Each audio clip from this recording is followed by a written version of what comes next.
If you are politically correct or easily offended, move on to another show. But if you want to hear the truth, keep listening. Brothers at Arms starts right now.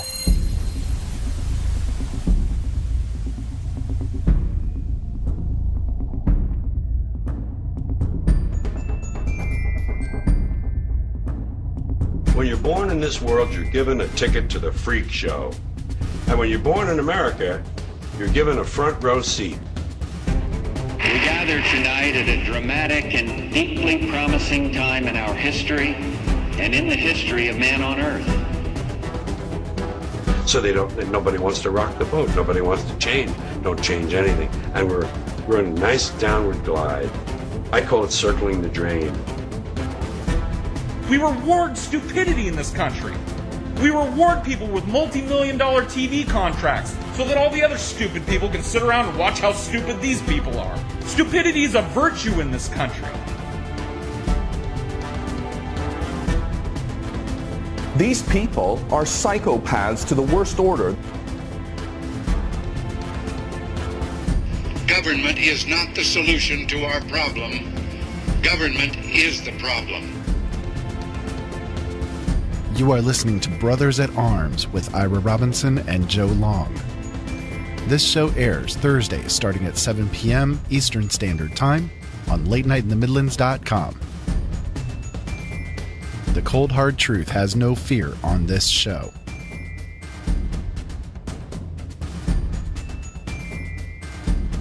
I think Americans have worked extremely hard not to see the criminality that their officials and their policymakers have exhibited.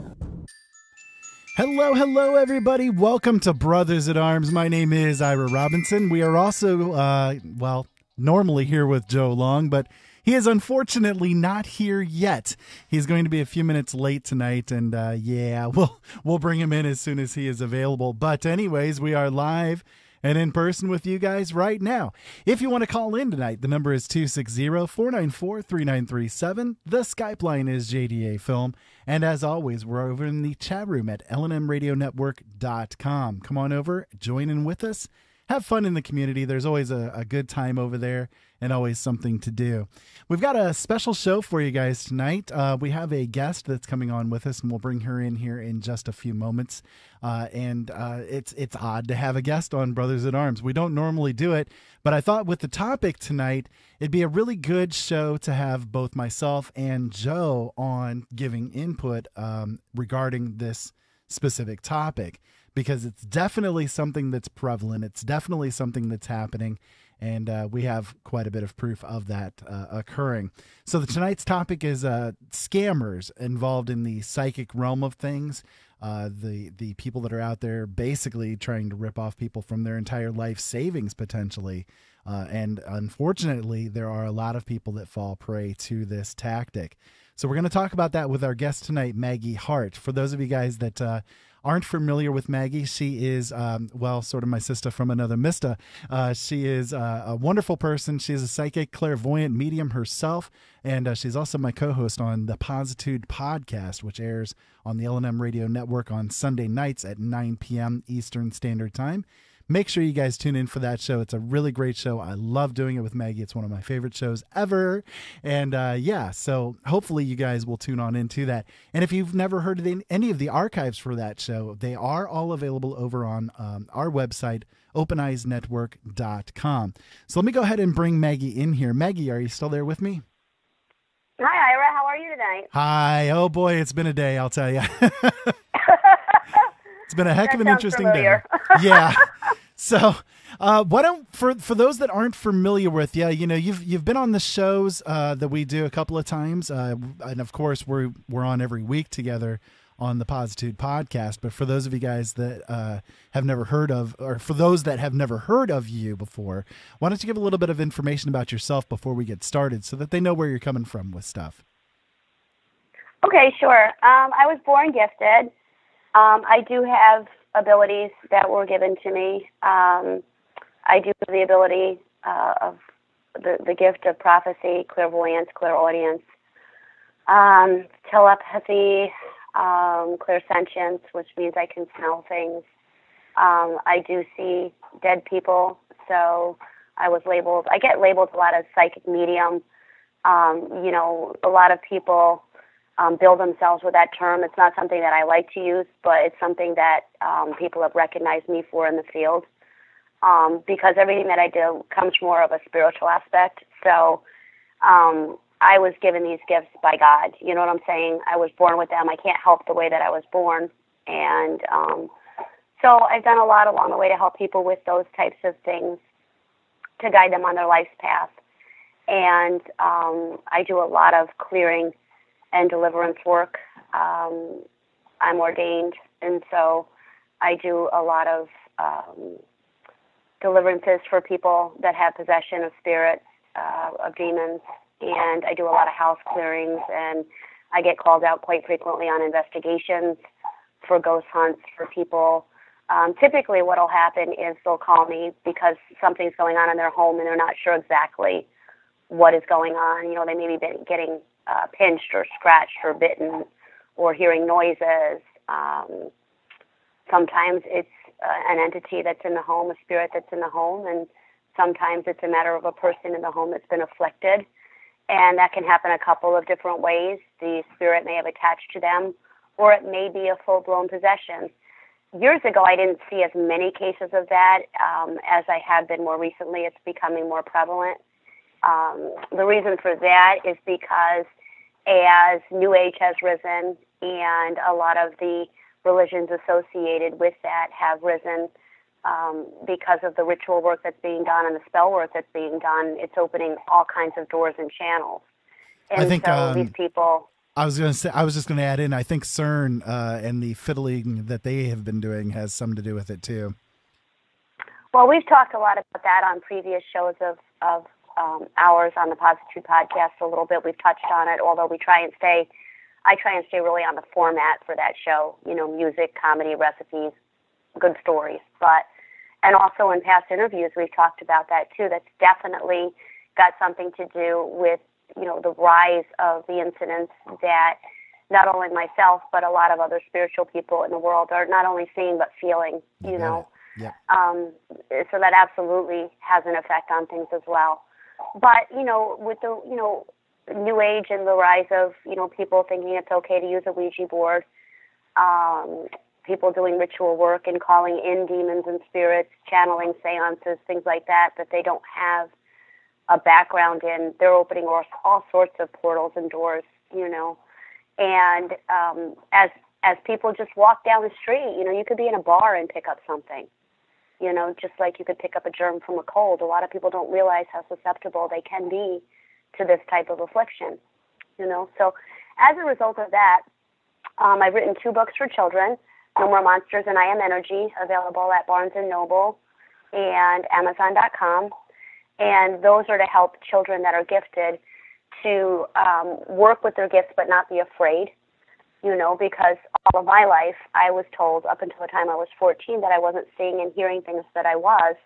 And then when I became 14, my family told me, well, okay, you are, you know, seeing these things, but we didn't want you to tell the priest, we didn't want you to tell kids at school, you know, things like that. So as a result, because of the childhood that I had to endure, I wanted for there to be an avenue for children to understand what they were born with, but not feel afraid, and be able to protect themselves against, you know, potential evil spirits that are coming and trying to contact them, you know, disguised as a spirit guide or disguised as a friend or, you know, just someone that wants to talk to these kids. You know, they're very naive. They don't understand that when they're interacting with things like this, it's in most cases a demon, you know.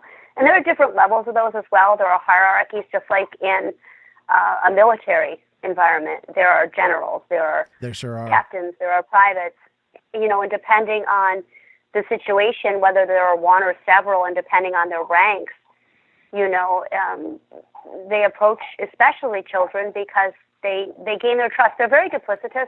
Yes. And manipulative, so they'll pretend to be something that they're not. They can come to you as what looks to be an angel. A lot of people think that they're seeing angels, but they're really not. And they're getting accurate information from these beings, but the twist is it's not it's not pure information. You know what I mean? They'll draw you in and give you good information so you could give a good card reading, for instance.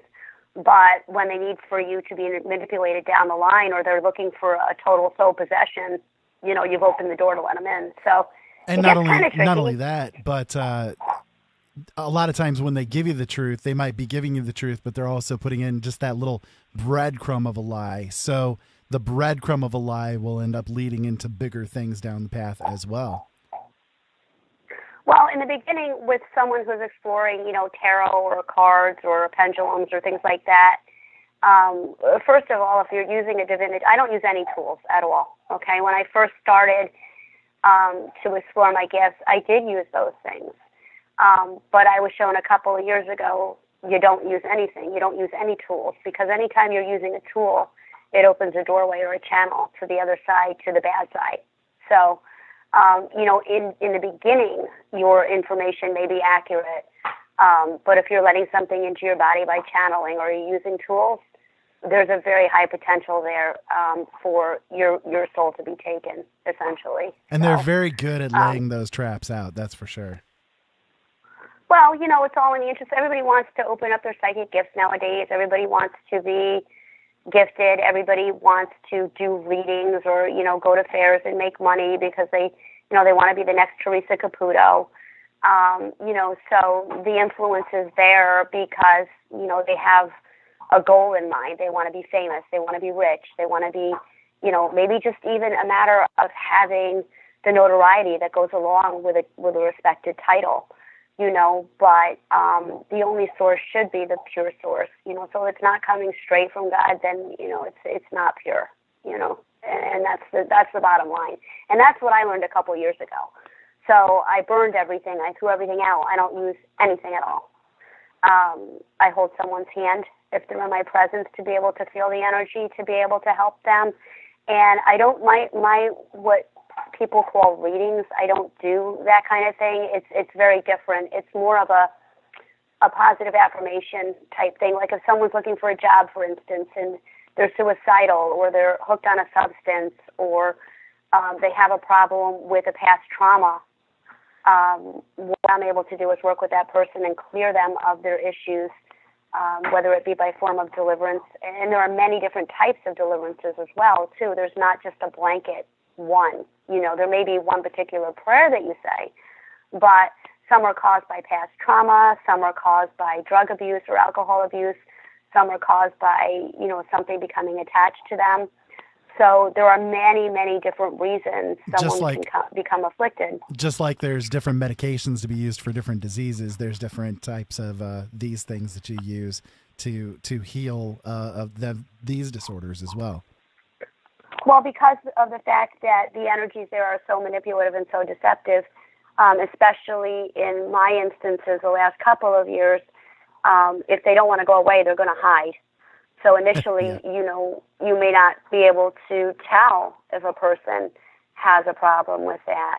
And is that to say that everybody who has a problem in this life has a demon inside of them? Absolutely not. I'm definitely not an advocate of that. We're not medieval. No, the thing with me is, thankfully, I was gifted with the ability to be able to feel and see. So I can look into someone's eyes and tell what's going on with them, and you know, I can feel what's going on with them. You know, you need to be able to separate the root of the problem. Is it a mental incapacitation? Is it something that's due to a drug problem or an alcohol problem? You know, and honestly, 99% of the people that come to me with an anxiety or a panic disorder or a suicidal problem, once I do my work, we're able to clear it and it becomes a non-issue. And then at that point, you know, it's that person's free will as to whether or not they want to continue on the path they were on before or change their lifestyle. If they get away from the stuff that they weren't supposed to be doing in the first place, they never have an issue again. 99.5% of my cases have never had a reincident. The couple that did were because they went back to things that they shouldn't have been doing in the first place.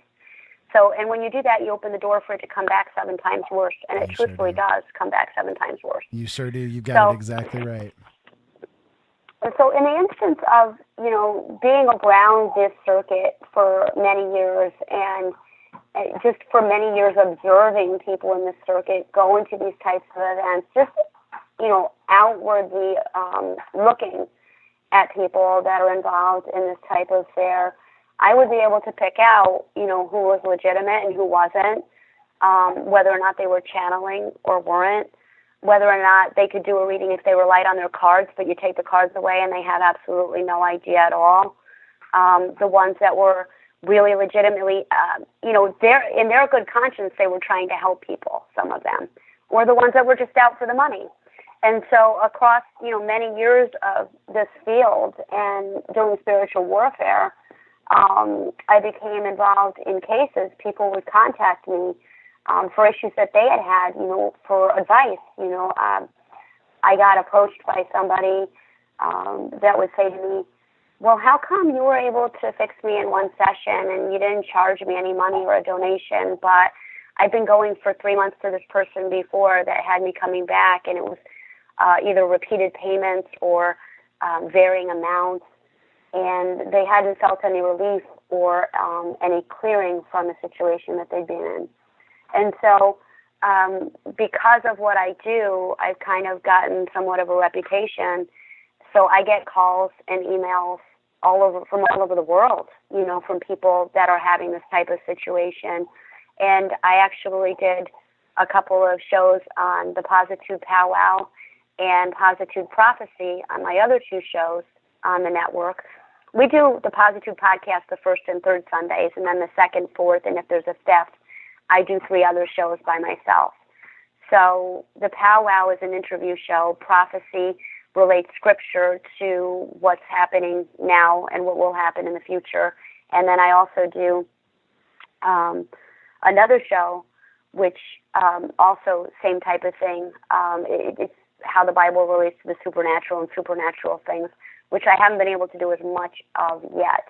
But as we rotate, those shows will start to come into succession. But I actually did a show a couple weeks ago about gypsy scammers because I had a very, very serious incident that was brought to my attention that we're still investigating. We're still in the process of working on. So we did the show, we did the powwow, and we did the prophecy show on it, and then I pulled those interviews in the best interest of my client so that she can continue on the path that she needs to go on for the next couple of months. But it's pretty big, it's surprising to see the amount of people that are out there trying to make a living out of people by being dishonest.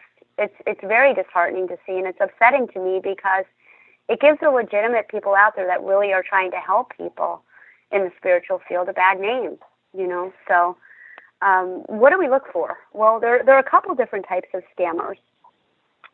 We have the traditional scammer that you'll call them for, let's say, a reading, okay?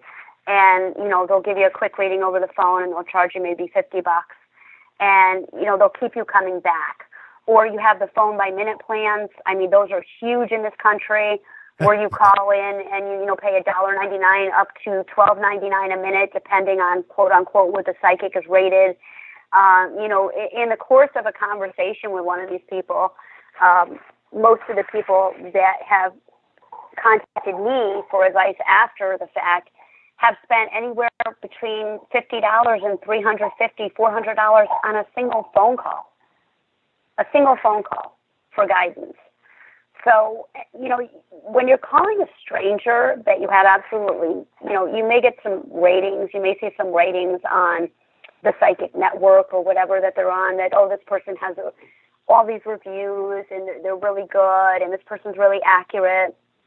You really still don't know what you're dealing with and you don't know the source, okay, that person is reading from. And if they're on a psychic network, I can tell you a story from my cousin in the city. Years ago, she was hired for one of those, and they just specifically gave her a script to read. And, she had a bunch of questions, and she would ask the people the same questions, and based on their answers, if the person, she said to the person, are you having a problem with love? And the person said, yeah. Well, then there would be almost like a grid of a sub-series of questions or statements to make to the person. Yep. So in a sense, what it was a scam in its entirety. They were going by people's verbal responses and then feeding off of them as to what they wanted to say to keep the person on the phone, because the goal there is the longer they keep you on the phone, the more money they make. It's no different than working at a tech help desk for computer systems or something. You know, people call in with X problem, so you lead them through a list of questions and statements as far as answering these questions goes to fix their problem. You know, you have a problem with your cable company or something. You call them up. They're reading off of a script. They're not doing everything on the fly. They're reading off of a script depending on whatever problem you've got. It's the same way with those psychic phone lines like that. Yeah, and you know, a lot of them are good as they go along. They get better and better at what they do. They're able to gauge you. All of these scammers, what they're able to do is they're able to gauge you by your tone of voice, right? By your sharp intake of breath if they answer you a question, whether or not you are excited at the beginning of the phone call. If you become emotional in the voice, vocally in the course of the phone call. And then we have the ones that will meet with you in person, and they're doing essentially, it is a cold reading. What does that mean? Well, a cold reading is when they're looking at your body language. Are your arms tightly crossed? Are your legs crossed? Are you sitting in a relaxed position? They can directly then get a reading right off of you based on the questions that they ask you.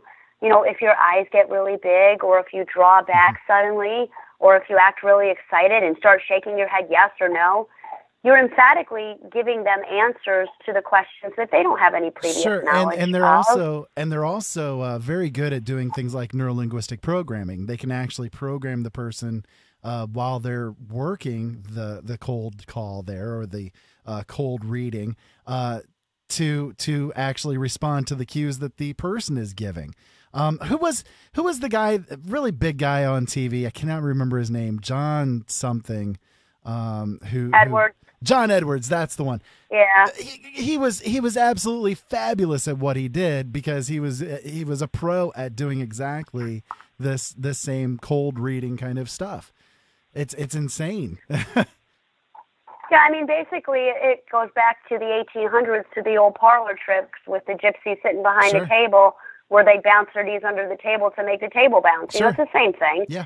You know, they're very good at reading your emotions, the tone of your voice, the look on your face.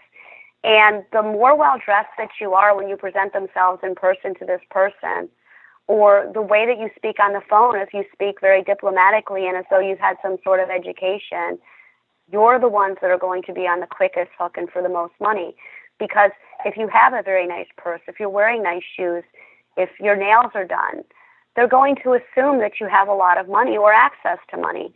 And so your stakes are immediately going to go up, as opposed to if you showed up in a flannel shirt and flip-flops, you know. So they're still going to try and scam you, but they're targeting the people who look more affluent. Okay? Sure, they're targeting the people that look more well put together. They'll get the couple of bucks out of the person that looks like they're, you know, just dressed in T-shirts and jeans or whatever. You know, they'll get whatever couple of bucks they can get out of that person. But they'll still milk them for all they're worth, but it won't be the hundreds of thousands that some of my clients, you know, have gotten scammed for, thousands and thousands of dollars. Exactly. You know? They're going to take everything they can get for you. They're going to bleed you dry like a leech. That's the essence of it. And it, you know, as much as they think they can get from you, they're going to get from you. Okay. And you know, and they're going to change their tack too when they ask you questions. If they say to you, are you having a problem with love? You know, if immediately you pull back and you look at them like, what? You know, they're gonna change it. Okay, so it's money. You're here for money. Oh no, it's coming clearer to me now. You know, now I can see it's a money issue, that you're having financial problems. You know, and again, based on the way that your body posture is, based on the expressions on your face, based on the tone of your voice. A lot of them are very skilled to where, based on your verbal and your facial features, they can lead the questions down that path. Now, if they're wrong, they may even come out and ask you certain questions. And I have to tell you, in all honesty, if a person's energy is closed when I'm holding their hand, sometimes that'll happen. If there's something that they're trying to hide from me that they don't want me to know, they can shut down their energy because God gives us free will. So if there's something in their subconscious or in their conscious mind that they don't want me to know about, they're going to shut down a little bit. And so it makes it harder for me to be able to help them. It's the same way with these people. If they've given you a wrong answer and you close down, then they're going to try and gain your confidence as quickly as possible again. Watch for them constantly to be touching you or calling you pet names or telling you that you remind me of my niece or my daughter. And if they start to tell you that they love you very, very quickly, these are all forms of conditioning. It is a form of mind control, and it's very likened to the conditions in which the child kidnapping and the child pornography rings. It's how these adults are preying on these children. They're gaining a sense of confidence. And the first thing that they do is they want you to have that confidence in them. Okay? And once they've gained your confidence, they're going to work very quickly to try and obtain your trust. And that's exactly what they're doing with these children, too. They're texting them on the phone. They're calling them. They're gaining their trust. They're, in some instances, telling very young children they're very attractive. Okay? And then at the same instance, they're separating them from everybody that they love, from their family. They're isolating them. And these scammers will do the very same thing with you.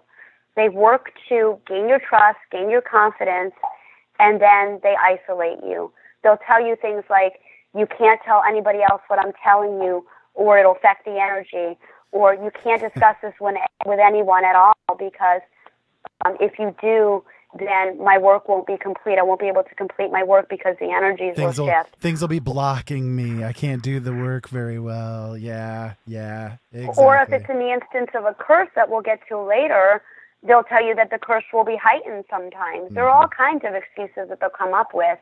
But the essence there, the goal is to psychologically have you develop trust in them, have you develop a confidence in them, and then to isolate you from all of your loved ones. And that's for two reasons.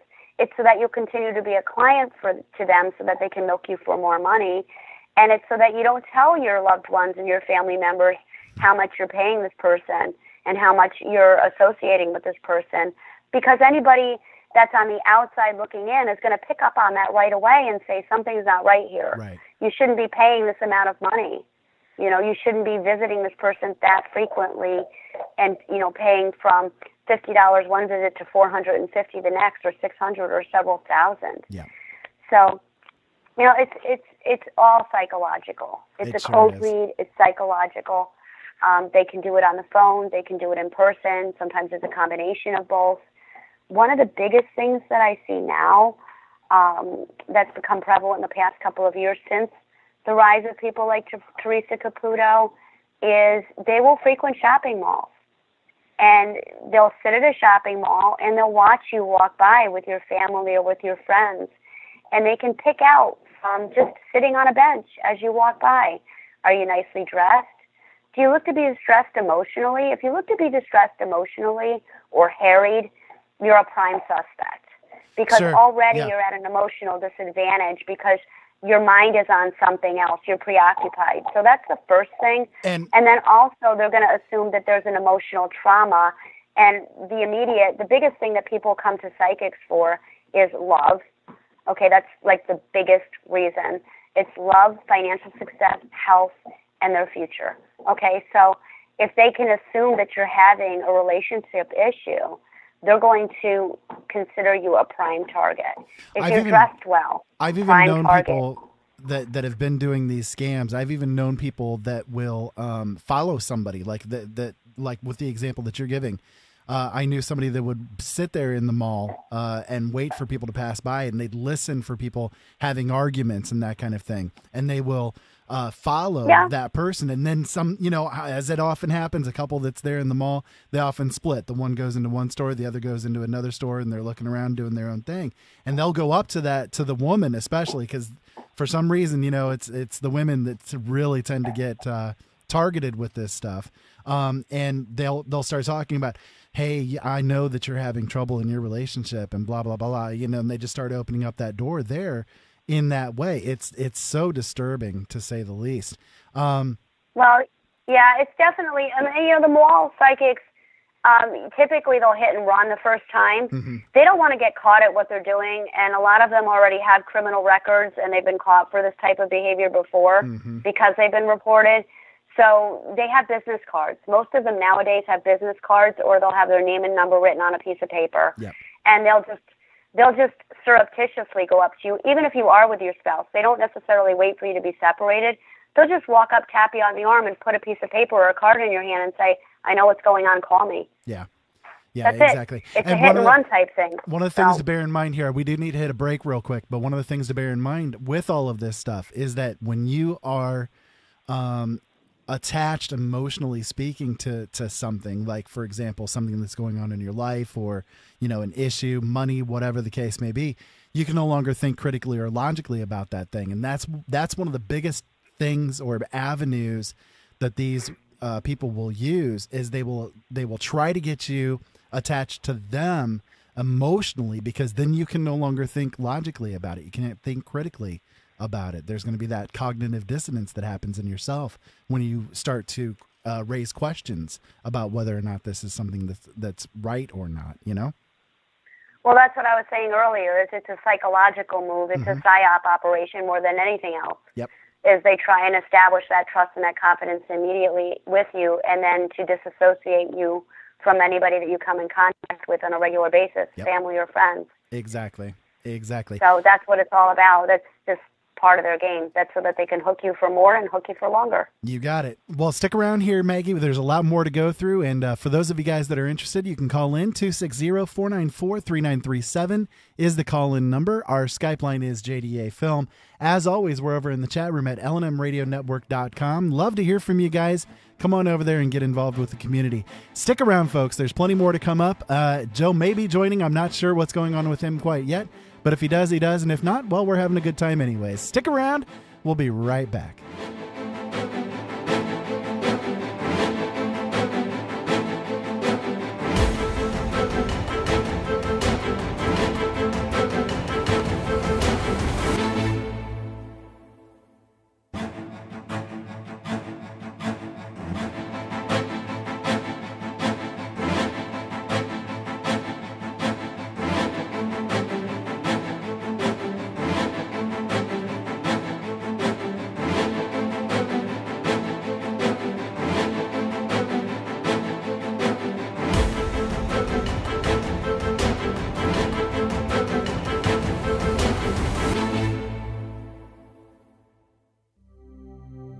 Ben Franklin said, if you do the same thing tomorrow as you did today, you're going to get the same tomorrow as you got today.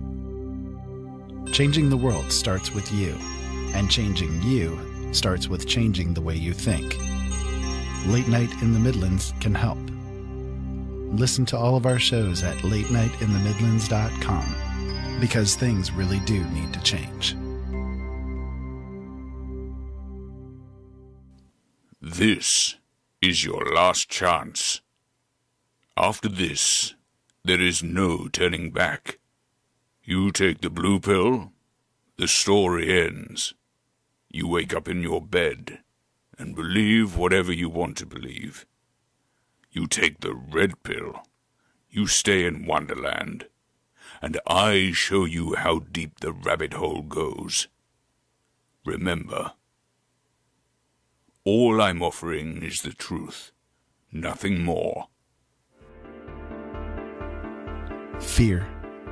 There is always so much to fear. So many shadows are just waiting for the moment for when we pay no attention at all. Just waiting for the moment when they can grab us and make us come undone. Fear takes, and fear gives nothing in return. But there is one gift in this life that fear is afraid of. The gift of love. Reach out for someone today. Fear nothing, for fear is nothing. Live hard.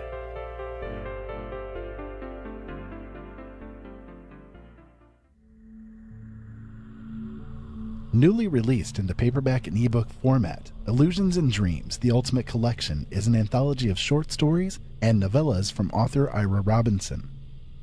Dark desires, tragic decisions, and amazing journeys. Shadows lurk out of the corner of your eye. Burning questions and bending realities force their way into your mind. All this and more will become part of your illusions and dreams. This is the ultimate collection of short stories by best-selling author Ira Robinson. In this book, you'll find new places, new faces, and be taken on a journey through amazing illusions and dreams. Find Illusions and Dreams, the ultimate collection, at every major bookseller including Amazon and Barnes & Noble, as well as his website, originalworlds.com. That's originalworlds.com.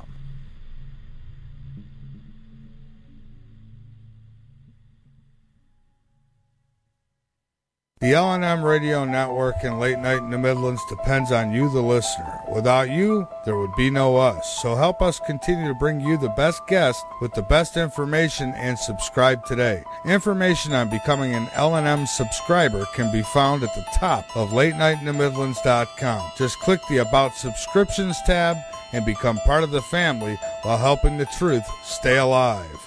And while you're at it, maybe subscriptions aren't for you. A one-time donation helps as well. Click that donate button on the right side of LateNightInTheMidlands.com and help us help you. Oh my God, look, it's coming back.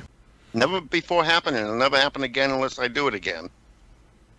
But there's actually one. And the following morning after I did this is when the entire public in the millions of Paris got up and tossed their government out of office. And now all I did is I used one of my manifested crystal forms and stuck it down over the Eiffel Tower and changed the frequency. All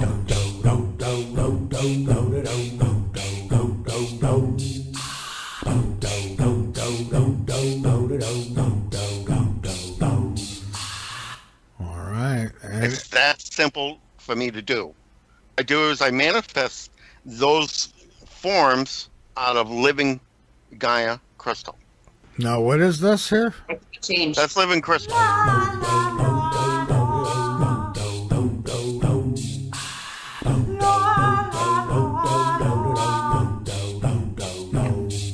It grows. But that looks like Spider-Man standing in the middle. Keep your eyes open, boys.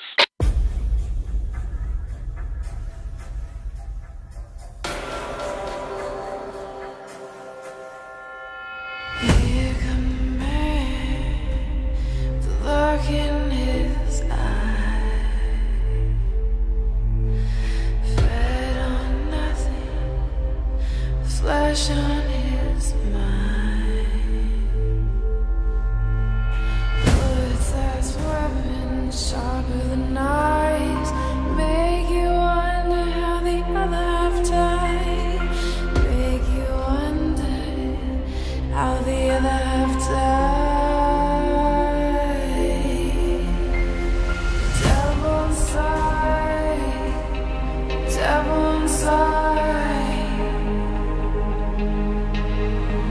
Every single one of us, the devil inside, the devil inside, the devil inside. Every single one of us, the devil inside.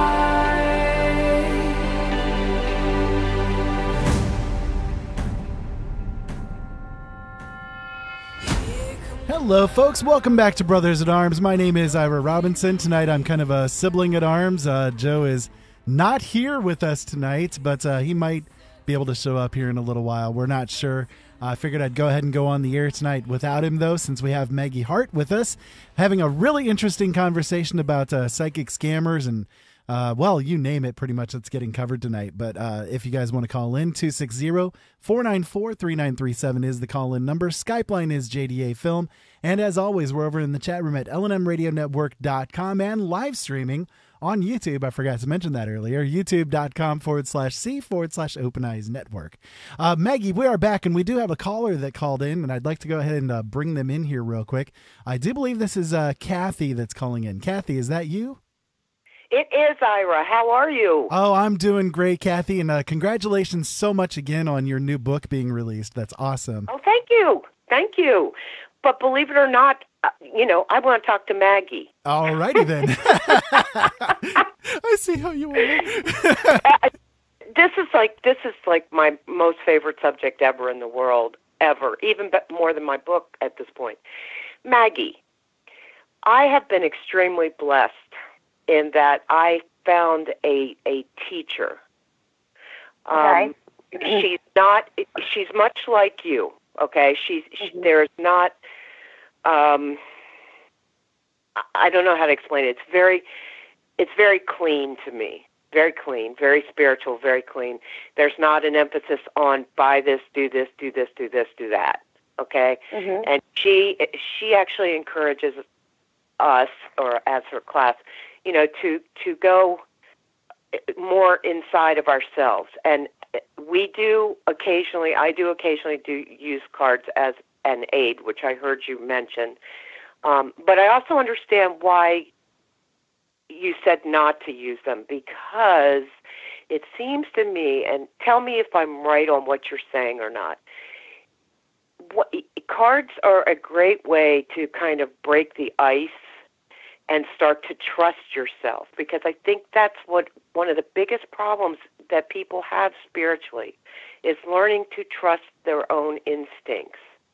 Because I know for myself, when I started down this path several years ago, I wouldn't have thought ever that anyone would ever consider me to be, psychic. And I still don't consider myself to be psychic.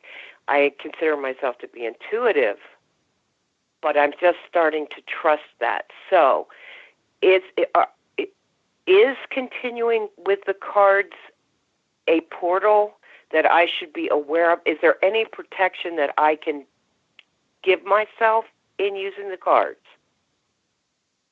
Absolutely. I'm going to tell you quite frankly what I was shown probably about 3 years ago. Because I was born gifted, both my grandmother from Italy and my grandmother on the other side from Ireland were born gifted. My grandmother from Ireland was born with a brow over her forehead. Mm-hmm. And so in their respective villages in Ireland and in Italy, they both were very well respected. They were both extremely religious women, but they did things like tea leaf readings and card readings and things like that. However, both of their gifts of prophecy and healing were done without tools for the most part, okay? Mm-hmm. So when I was young, both of them passed on, and so no one in my family knew which direction to send me in. So I basically shut down my abilities for many, many years. And when I came back forward with them, probably in my early 30s, my cousins pushed me to do it. Probably because my cousin was a very commercial, my closest cousin person, and I think she thought she had aspirations of me becoming famous because I was so good, and she was going to be like my manager or something, mm-hmm. So I get that. So when I opened back up, and unfortunately, we get taken advantage of when we're born this way too, sometimes in that direction. So you got to be careful with that. But I started out by doing angel cards. Tarot cards. I've got a couple decks. I mean, it never resonated with me. Okay. Pendulums. I'd played with a pendulum before. Never really done a Ouija board. I can't say I never ever used one. Once as a teenager, I had an incident with one, and we burned it and never used it again. Right. But at that point, about 3 years ago, because I had gotten more into the spiritual side of things as far as helping people that were afflicted from directly as a result of using, let's say, a Ouija board or letting something into their body by channeling, things like that, I was shown you're not supposed to use any of that stuff. Because if you pray and go directly to God, okay, or whatever you consider to be your supreme source, I don't know what your religious background is. Yeah, no, I'm on that page. Okay, then you really don't need those things. If you go straight to God, then you don't need the tools. The biggest problem that I have with people is I feel sorry for them because I started out that way too. I didn't know right from wrong, but I was kind of hit on the head with it one day, and I was shown that the reason that a lot of the people are becoming afflicted with the things that they are is because they're opening those portals and they're opening those doorways by using those tools. I totally am terrified by even the thought of it. I mean, I don't dwell on it. I don't think about it. I totally understand the scamming. I've been to New Orleans, New Orleans is huge. Yeah, New Orleans is huge. Oh, my God. Kathy, let me tell you something, honestly. If you want to get a hold of me off the air, I can give you some prayers to do that will protect you. Okay. But the main thing is with the New Age movement that I see, and I got to be honest, I was raised strict Roman Catholic. I always knew from birth that wasn't the right path. There were always differences in things that I felt and knew inherently because I would see things than what the church was teaching me, okay? So in that path, I researched Buddhism, I researched paganism. I have lots of friends in all different belief structures, Wiccanism, atheism, Christianity, everything. I researched, I read books, many, many hours, talking to many different people. Do I love those people any less because they're different from me? Absolutely not, okay? But about 3 years ago, I was tapped on the shoulder and shown, this is not the way you're supposed to be doing it. Okay, so I can give you stuff off the air. I can give you some prayers to do. But the main thing is, if you're going straight to source, you don't need those tools. You just don't need them.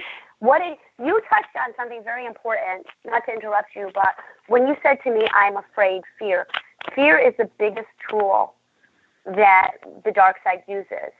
They want you to think that you can't have confidence in yourself. They want you to think that you can't discern for yourself. They want you to question yourself, you see.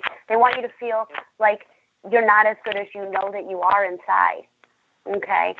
So, and another thing with the New Age movement, because I did become involved with that, like I said, I was all about the universe 4 years ago, right?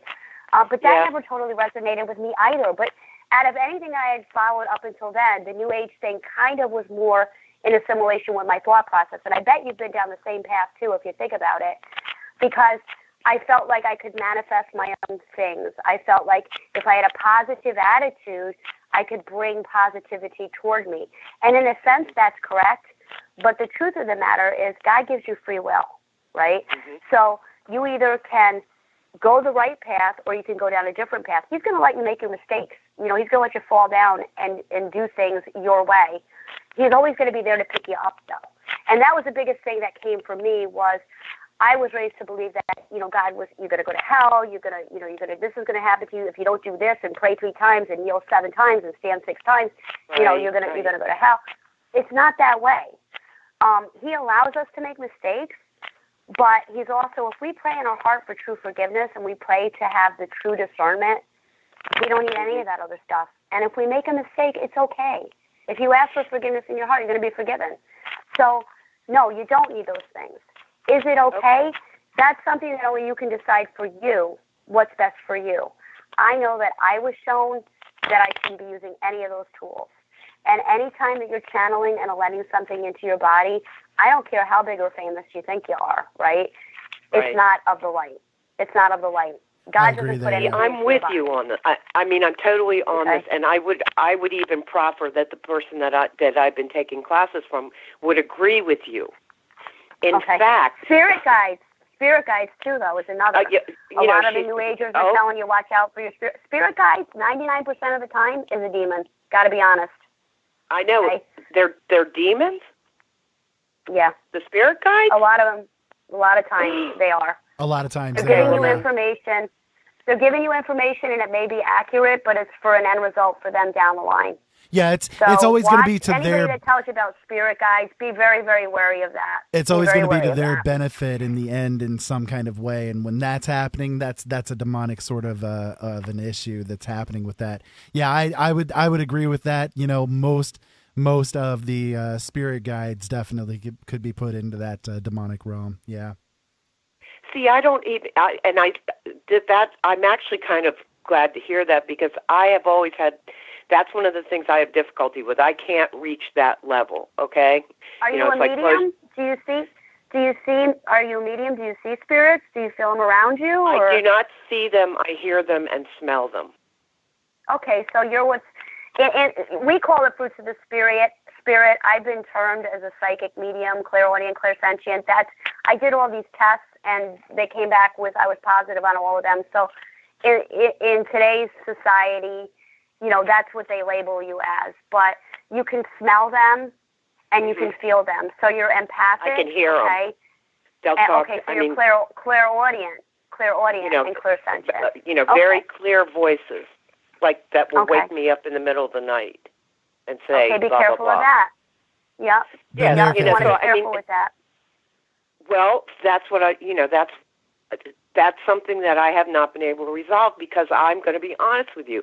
The first time that it happened to me, it scared the hell out of me. It was a male voice calling my name, and I sat straight up in the bed. It scared me to death. Sure, yeah. On the other hand, I have been awakened during the night when someone has passed, and smelling roses, and I just go back to sleep. So Kathy, it all depends. Let me prefer this. I've got your phone number. Why don't I give your phone number over to Maggie, and she can call you when she's got a chance to have a few minutes to sit down with you and go through a lot of the stuff that you're going through. I know she'd be happy to do that. Can I just ask one more question? Sure. Yeah. No, you're going to love this one. Doreen Virtue. Okay, let me tell you. Do you want to know what I think of her? Is that what you're asking me? I know that a lot of people feel betrayed, and that goes back to that kind of, I don't wish her ill at all. Whatever her path is what her path is. But for many, many, many, many years, she made quite a bit of money going New Age. And now she's totally Jesus-based, which I'm not saying is a bad thing at all. I just did a Facebook article about her, I don't know, maybe a week ago. When she first came out, I don't know if you remember Sylvia Brown, who was also like a famous medium. Yes. Okay, Sylvia Brown was so good that she booked herself out 2 years after she died. She didn't predict her own death. Okay? So, if that tells you anything. Both of their books, if anybody that knows me has known for years that in the very beginning I had a book on crystal and indigo children, Doreen Virtue. I had a book on angels, saints, and ascended masters, because I went back through and looked after I saw the article, and I had a meditation CD on her. And when she first came out, and I was, again, first experimenting in the field, I like her meditative CD because it speaks to the angels, okay, which, that was okay at the time. I liked it, and I think it helped a lot of people that were having anxiety and panic attacks, just because her voice and the meditation itself was very soothing. The book on gifted children was pretty decent, got to be honest. A friend borrowed it and never got it back. The one on angels, saints, and ascended masters, though, 3 years ago when I had my epiphany, was totally shown that that's like totally not legit, because she's got a lot of gods in her book. Okay, and the origin of the Greek and the Roman gods, would you like to know what they are? They're nothing more than the fallen angels. That's what they are. Okay, they're the demon spirits, the actual souls of the fallen angels, most of them. And if not, then they're of a lesser hierarchy. So I don't pray to gods. I don't pray to statues. In Catholicism, we're raised to worship saints. Well, that's a form of deity worship. You know what I mean? So I believe that the saints are like the demon has different, like I said, generals and, colonels and like that. They have a hierarchy. It's my belief that God gave saints certain abilities to help him as workers, but that they shouldn't be worshipped and prayed to like you would a deity. That's wrong, okay, because that's worshiping another God. Right, you know what I'm saying? I agree with it. Yeah. So yeah, do we call on certain people, for help when we need it? I don't see anything wrong with that. But if you're worshiping them, it's no good. Yeah, that's what I thought. All right, I will let you go, but thank you so much. You're welcome. Because I just wanted to, I wanted to jump in there. I did the Doreen Virtue thing. It was kind of bothering me. Yeah, let me finish that one. So yeah, in the beginning, I thought she was pretty good, and then she came out with, I want to say 15 books. What I noticed about her pattern, because I didn't buy anything more of her after that point, but I would borrow a friend's book here or there. I get to a chapter. it basically all seemed like the same regurgitated stuff over and over and over, you know, and then she got into the whole mermaid thing, and she's been on so many different pages. It seemed like whatever was hot at the moment was the bandwagon that she jumped on, and that was her belief structure. Yeah. Okay? So her books were the same old nonsense regurgitated, and then at one point it just became so out of the world crazy for me I couldn't even follow it. I mean, like, I seriously remember her hiring underwater photographers, and she had a bunch of her friends. They had these beautiful mermaid tails made up. I don't even know how many thousands of dollars it could have cost. She had some guy filming them underwater, swimming with the mermaids, and she was all about the mermaids. And, you know, she was about, you know, earth spirits and trolls, and she's all over the map, you know what I mean? So now she comes to Christianity. I know, I thought that too. Well, you know, like, I bought into her, it for... Yeah, it was meaningful. You know? It was meaningful on some level. The hot topic of the moment, that's what she wrote a book on, okay? And I got to be honest, when I saw the biggest shift in her is when she went from blonde hair to dyed her hair dark. I've gotten a lot of intuition on her. My belief is she was starting to go down that path, and then something scared her straight, to be honest with you. She's not going to come out with that in public, but that's what I'm feeling. I would even go so far as to say that this proclamation that she's got of now being Christian and denouncing and blah, blah, blah, would fall under the same lines. She's done it before. Why would this be any different is sort of my line of thinking. I find it really hypocritical. Yeah. And I do feel a slight betrayal. Here's the thing. Everybody can come down a life path at, you know, you could be 70 and come down, you know, find the right life path for you and follow that path the rest of your life. It's not my job to be judgmental of her. Right, exactly. I'm just telling you as an objective observer what I'm seeing. You know, she's switched shifts so many times, and she's made tons and tons of money off of this, okay? Let me tell you what I do, okay? When I do a deliverance for somebody, the organization that I was ordained through, okay, they're getting $60, $75 a head to do a deliverance, and a house clearing and property clearing, $300-400. So for a family of four, it's an $800 venture, okay? Lots of people are charging a lot of money for services that I offer strictly by donation, okay? I don't take money for that kind of thing anymore, all right? I just don't. So in my way of thinking, if she has fully come to Christianity, and I watched her YouTube video, and I have some problems with her video, one of the things is that she said that she wasn't shown that it wasn't okay to use cards anymore. So if she had an epiphany by Jesus like I did, that absolutely would not be the case. She would not have a question. She would be telling everybody, I was shown not to use these tools. She didn't say that. She didn't say that. She said she wasn't shown that. So that gives her wiggle room for her to keep selling some of her cards and for her to keep using them in her readings. Okay? That's not the way I was shown. Okay? Number two, she is a millionaire many, many, many times over. She's saying that now that she came to Christianity, she's losing a lot of her followers, so her financial income has dwindled, and she's got to downsize her mansion in Hawaii. Have you seen pictures of her mansion in Hawaii? Yeah. She's got a greenhouse just for butterflies, okay? I'm sorry, I'm not trying to be judgmental, but I don't feel sorry for her. Yeah. Okay? I don't either. She's made millions and millions of dollars. I've got to ask how much of the money that she's made has gone back to helping poor people, sick people, hungry people.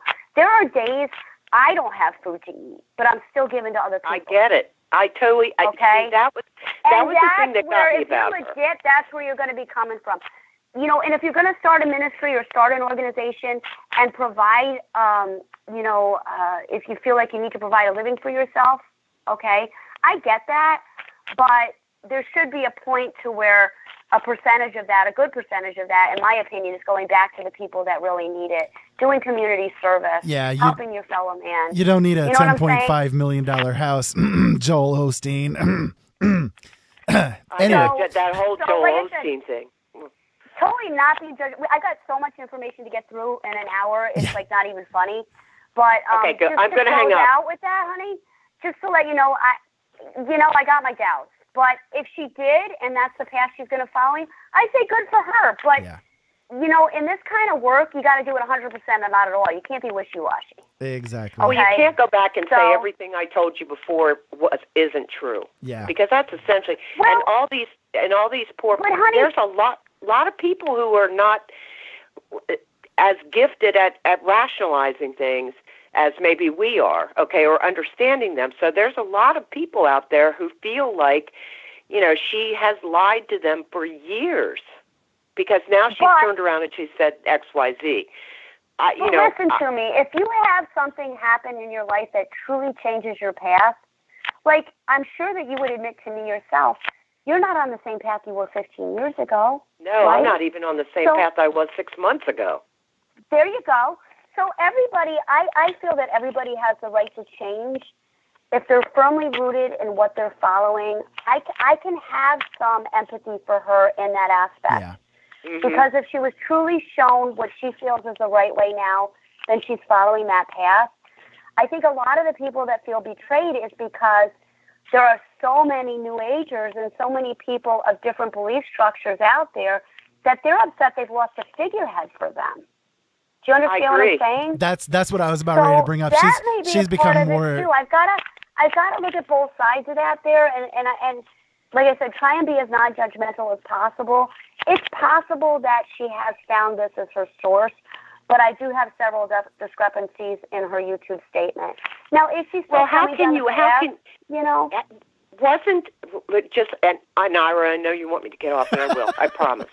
But if you think about it, Doreen Virtue already had Jesus in her life. Yeah. Okay? That was part of her spiel. Nah, a lot of people have told me that, Kath, but when you think back on it, before she got involved with Rudy Valentine or whatever it was, a lot of her cards also had gods and goddesses in them and fairies and elves, okay? So she wasn't really of God, because if she was, she wouldn't have produced all that material before. Well, she's got a Jesus deck. She has a Mary deck, too. She has a Mary deck, too. Now, what Catholicism will tell you to praise Mary. That's been out for years, okay? That's been out for years. That's nothing new. Roman Catholics will teach you to pray to Mary and to praise Mary, but that's not God, right? So that's a Catholic thing, okay? So she's put out decks, and that's what I'm trying to say, is she's put out decks on mermaids, fairies, elves, Jesus, Mary, Ascended Masters. She's got Ascended Masters books and stuff out there, too. She pulled those. She pulled those decks. Those are the only ones. The Ascended Masters. I think previous with her, whatever she thought was going to be a hit money maker is what she produced. Was she always with Jesus? No. Because if she was, then she wouldn't have been misleading the masses against what her true belief structure was and producing all that other material. See what I'm saying? Right. It would have been too much of a conflict of spirit for her to be able to do. Yeah. Absolutely. One would think. Absolutely. I would think so, too. It's really just an awkward thing, because she's such a figurehead. I mean, she's such a, she put herself out there and she made all this money, and she, it's hard not to be cynical. And Kathy, I think listen, honey, if we all had true discernment in the 80s rather, when she came out, we should have been able to determine by what the stuff she was producing that she was all over the map. A lot of us thought she was great and followed her. Yeah. So she was really good at deception. Well, I was going to say the people that are really upset right now, they're probably most upset because she was almost at that point where she had become, a goddess in and of herself towards them. So now they're seeing this fall from grace and so on and so forth, and they're thinking to themselves, that's why they feel betrayed, is because they were looking on her as being the idolistic instead of relying upon their own discernment and their own, faith and stuff. So if they're pagan or they're Wiccan and they have her decks out and they appreciate the artwork and they appreciate the cards and the symbology that they draw or the sayings at the bottom of the cards, then it shouldn't matter to them what she does now. You know what I'm saying? If they've developed an affinity to that particular belief structure, then if you're strong in your belief structure, nothing's going to turn you away from it. So if you're a pagan, okay, and you strictly believe in paganism and that's what you truly believe to be right, then nothing's going to steer you off that path, right? See, and that's the beauty of this. When we talk about this supreme being, I also believe it to be God, okay? That's my belief. I am a Christian, okay? But I don't exclude any other, and I have the same as you, I have looked at all these different religious, lines to see, what is all in common, okay? And when it comes right down to it, Maggie, that's the bottom line. You can call everything by different names, but basically everything is the same. And if you can't accept that you are one with, I'm going to call it God, somebody else can call it Allah, somebody else can call it the collective unconscious, whatever it is, if you are not one with that, then you are not fulfilling your destiny. That's how I see it. Yeah, I kind of disagree with you a little bit there, because the path that I'm on right now, okay, and the path that I'm going to continue to be on, is that if you're praying to different deities, then it's not the same as God. Okay, you see what I'm saying? So there's kind of a fine line there, but I get what you're saying.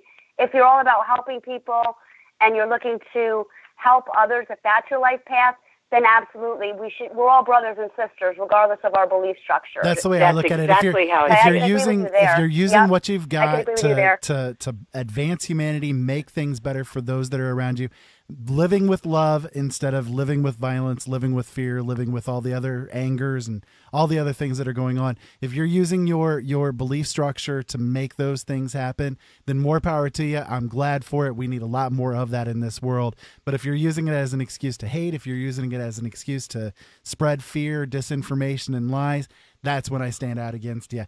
Kathy, we do need to hit a break here real soon, and I know Maggie's got a whole lot of stuff she's got to go. I'll just be listening. Thank you so much. And again, got a lot more to get through. And again, I'm sorry. Yeah. I'm sorry. That's okay. All good. That's okay. So everybody buy my new book. Buy my new book. I was just about to say, Kathy, why don't you give out the information about your new book? Where can people find it, so that we can have that chance? So. All right. Thank you, guys. Bye-bye. Okay, thanks, Kathy. Maggie, let's go ahead and hit this break here real quick, and when we come back, we'll dive right on back into everything and, continue on. How's that sound to you? Good. Yeah, I've got a lot to get through, so hopefully we have enough time left. Yep, we will have plenty. So, guys, you are listening to Brothers at Arms. My name is Ira Robinson. Joe is not with us at the moment. He might be joining us here in a little bit. I'm not sure yet. But anyways, if you guys want to call in, 260-494-3937 is the call-in number. Skype line is JDA Film. And as always, we're over in the chat room at LNMRadioNetwork.com. Come on over. Join in with us. It's a lot of fun going on over there right now. We will be back in just a few minutes. Don't forget, we're also live streaming on YouTube.com/C/Open Eyes Network.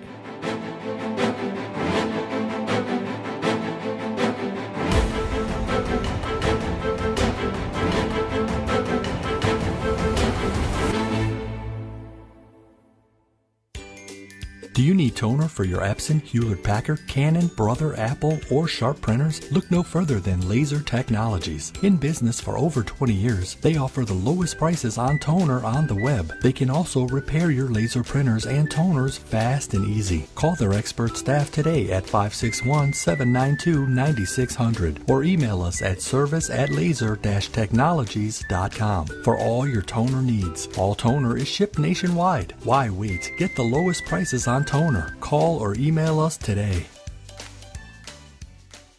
Why subscribe to Late Night in the Midlands, you ask? Well, I'll tell you why. Late Night in the Midlands covers everything, and through the thousands of expert guests who have joined Michael Vera on his show come pieces of the big puzzle, which started many years ago. Michael and his guests reveal information dating back to the beginning of time. To this very moment, Michael Vera not only brings you the best guests with the best information, but Michael is not afraid to call out those who are less than honest. You see, in this day and age, we need a radio show we can count on and a radio host we can trust to expose the truth one show at a time. So become a late nighter and subscribe now. Talk radio like no other. Late Night in the Midlands, bringing the truth back to talk radio. Great fear and trembling shall seize them, even to the ends of the earth. The earth shall be hurt, and all things which are in it perish, while judgment shall come upon all, even upon all the righteous. Behold, he comes with 10,000s of his saints, to execute judgment upon them and destroy the wicked. Yet as God has appointed, so are all things brought to pass. No peace shall be to you.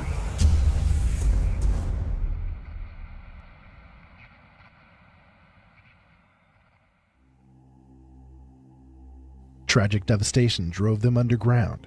Abject desperation brought them back out again. Their world had changed. Alien creatures greeted them with misery in tow and enslavement in mind. Into this world a girl was born. Made mute by a mistake of birth, Aylin's inability to communicate with others of her kind was absolute. But natural things, animals, trees, the softly creeping things in the night, were open to her and had many things to teach her, including how to save her world from those beings that held her people in thrall. Aylin's first Silent Steps are just the beginning. Silent Steps is the first book in the Takik Cycle trilogy. Aylin is a young girl caught in a world that she is unable to communicate with, trapped between her people and the monstrous creatures that enslave them. With each step she takes, she comes ever closer to her destiny. Aylin has been thrust into the center of a power play for the control of her people, swept into a tide of events that will change the face of her planet forever. Purchase Silent Steps now at any major retailer worldwide, or online at Amazon, Barnes & Noble, or Neely Worldwide Publishing. You can also order a signed copy at Ira Robinson's website, originalworlds.com.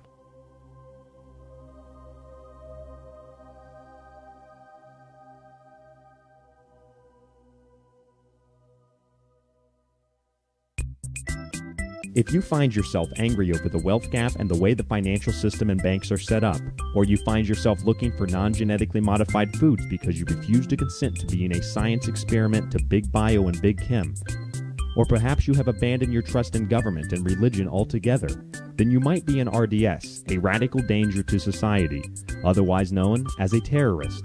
Other possible terrorist activities include, but are not limited to, taking pictures, coughing, sneezing, wheezing, smiling, not bathing, listening to the secret teachings, asking questions to authorities, distrust in authority, owning a gun, reading history books, reading non-Keynesian economic books, listening to Late Night in the Midlands, turning off your television, going outside, water purification, having goosebumps, laughing, wearing jeans, purchasing ammunition, purchasing medical supplies, listening to Open Eyes Radio, purchasing bulk food, noticing geoengineering trails, refusing to pay back your student loans, informing others, breathing, listening to the Red Pill reality show, blinking, thinking, farting, choking, and sleeping. Other forms of terrorism include disassociation with all political parties, protesting, freely speaking your mind, freely expressing your opinions, and in some cases that are extremely severe, paying with cash, being concerned about food, water, vaccines, and believing that the medical industry and military run tests on unsuspecting citizens regardless of the evidence to prove its existence. If you don't want to be an RDS, a radical danger to society, then turn on your television, get a credit card, buy the 13th season of Honey Boo Boo on Blu-ray, get fast food for dinner, and stop purifying your water and looking for clean food, or you may be diagnosed with orthorexia nervosa too. For more ways to become an RDS, a radical danger to society, simply tune into the LNM Radio Network, now 24 hours a day.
Hello, folks. Welcome back to Brothers at Arms. My name is Ira Robinson. We do have Joe joining us now. He decided to join us during the break there, but we also have our guest tonight. Excited to join you? You knew exactly where I was. I was with the Cub Scouts. Indeed, indeed. Welcome, Joe. It's your show too. Good evening. Good evening. Welcome. Hi, I'm back. We do have Maggie Hart with us as well. Hey, Joe. How are you? Oh, God, I'm good. I missed you, Maggie. Aw, that's so sweet. I missed you, too. We got to do this more often. It's been a long time. It's been about, maybe a year since we've done our last show together? Yes. Almost exactly. It's been a while. Well, I know, Maggie, Joe, you've got a lot of stuff that you want to pour through here. And so Joe and I are going to kind of just kick back and let you do your thing here and get out as much info here as you can. But, before we go on, if you guys want to join us over in the chat room, we are over at LNMRadioNetwork.com. Yes. All night. We're giving birth to new information over at the LNM Radio Network. It was only when you came on. I think you made him nervous. Joe gets me all flustered. So anyway, Maggie, go for it. Okay, so before the break, we were starting, and I don't mean to be rude when I say I hope we have enough time. It's just that I've done hours and hours of research. There's one case that I worked on in particular. I've got over 60 hours of research just on that one case alone. I just want to bring this to the people so that they're aware of what to look for, and that's really my main concern. But there are a lot of different types of scams that people might not be aware of. So before the break we were talking, or before the question from Kathy, and thank you for calling in, Kathy, if you're listening. One of the things that I wanted people to be aware of is another thing that these scammers look for is they're going to look for your ethnicity, believe it or not, and try and discern your religious background. And that is a huge hook for them, because a lot of the big money gypsy scammers that we're going to talk about in just a minute are out there go by is if they see you and they can see that you're maybe an Italian, let's say, in appearance, or you're wearing a cross or an Italian horn around your neck, they're going to automatically assume that you're Catholic. And it's at that point, if they're able to discern your religion, that most of the big money scammers out there nowadays, which, going back to the Doreen Virtue thing, are all about God. They're going to be going, praise Jesus and praise the Lord and thank God for this and thank God for that, and that is a way for them, again, psychologically to obtain your trust, because we're schooled as Catholics, not so much. A lot of Italians believe in the afterlife. They believe in the supernatural. But Christians in particular are schooled not to listen to what's, termed as a psychic, or not to listen to somebody that's using divinatory tools. So they're going to try and gain your trust that way. By showing an affinity to the same belief structure, they're going to be able to sink that hook in deeper. And like I said, the bigger money ones, that's what they're doing nowadays. Let's talk about curses and gypsy scammers, if we could, because that's where the meat of this is. Gypsy scammers, historically speaking, they've been around for eons and eons. And I don't mean to pick on one particular ethnicity, but as you guys know, we're on a political network. I'm not always politically correct, and I don't proclaim to be. I don't like to offend people, but I'm going to speak the truth whether you like it or not. So, gypsies, we do. Yeah, I know, we all do. And that's why we're on this network, because this network supports that. God bless you, Mike. I love Michael. Exactly. And that's why we're where we're at. People. We go out of our way. Exactly. Well, I don't go out of my way to offend people, but I'm not going to lie to people either. So, absolutely but gypsy scammers, the ethnicity that's there. Historically, they were bands of people that would roam from place to place. They had caravans. They would travel from place to place. They didn't fix in one spot for a very long amount of time. When they came into town, they would basically, their women were available. The men knew that they could come into town, just like the Cher song, which is why I named my show that for the scammer interview with Gypsies, Tramps, and Thieves. They would come into a town, and the women would be available. The men would come into the town for prostitution. Men and women both would come in to see the women for either palm readings or card readings. They were characterized by their colorful dress, by the ring earrings, the hoop earrings, by their painted fingernails, by their music. And so that's why they became known as gypsy scammers in the industry. because typically the people that are out there today, a lot of them do dress colorfully and do have, you know, the manicured nails and do the crystal ball readings, the palm readings. And also back then as well as now, a big thing in prevalence in their culture was the curses. And back then, they would sell you a snake oil potion to heal you from a particular ailment, or they would tell you that when you came in for a reading that you had a curse that was placed against you and your family that they could clear, and they would ask for an exorbitant amount of money even at that time to clear the curse or hex or spell. Also, back then, if you were having, and the same as now, if you were having a problem in a love relationship, they would offer to make you up a love spell or a love potion. So that's where we get the term from. And they do the same thing today. They just do it more technologically advanced. They're better at what they do because technology is advanced. So many of them will work under several different names, and that's something that you should be aware of too. When you're going to somewhere for guidance, if you really feel like you need a quote-unquote psychic reading, you know, and you're meeting with a person, look at the way they're dressed, look at how they present themselves. I'm Italian. I dress colorfully sometimes. I wear a lot of black, but I also dress colorfully. You know, I wear jewelry. I don't get manicures, but, you know, from the onset, somebody looking at me might say, oh, well, you know, it's something to be concerned of. That's okay. I challenge you. You know, when you're going out and meeting these people, look closely at the way that they're dressed. Look at their appearance. A lot of people are empathic, so they are touchy-feely. But another trigger to look for, in addition to the way they're dressed and the way that they present themselves to you, is, are they very touchy-feely? Are they immediately establishing an emotional contact with you, telling you they love you, or, you know, they have a package deal for you? You know, I wouldn't do this for everybody. I'm going to give you a special rate. These rates today nowadays cost the price of a new car, or more, the cost of a new house. But that's also a sign they're going to give you a great deal. That's also a sign of energy vampires trying to attach to you too. So just be on the lookout for that kind of thing too. Right. So they have many different cell phone numbers. They work under many different names. A lot of people in the industry and even in media and broadcasting don't use their real names. Why? Because a lot of us have been afflicted by trolls. Okay, a lot of us have been victims of trolling or, like, for instance, myself. You guys know I've had death threats put against me because I've gone on this network and some of the things we've talked about. So watch for names that are, like, a little bit strange in appearance even. That should be a trigger. And, again, these things all put together, not necessarily one or two of these things, but all these things in conjunction are a very good idea that you may be involved with somebody who's trying to scam you. Another thing is if you go into these people for a reading, anybody of reputation will have a set price list. You know, if they're going to do 30 minutes, it's X amount, 60 minutes, X amount, what have you.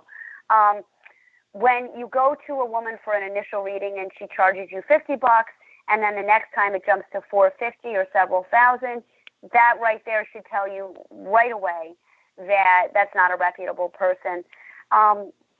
Also, with the gypsy scammers, they work in conjunction. They work in groups. They're very seldom by themselves. So their mom may be doing it with them, their aunt, their friends. There are usually 4 or 5 of them in a cluster, and in this area, a lot of them use the same name, Mrs. Jones, Mrs. Walker, okay? They all have the same last name, the same surname, but in essence, it's 5 different people, okay? And what they do is they collaborate their funds a lot of times, and it's very much like a mafia organization, actually. There's a group of them. There are many different cell phone names. They have right now many different Facebook sites and websites. They may have several different locations.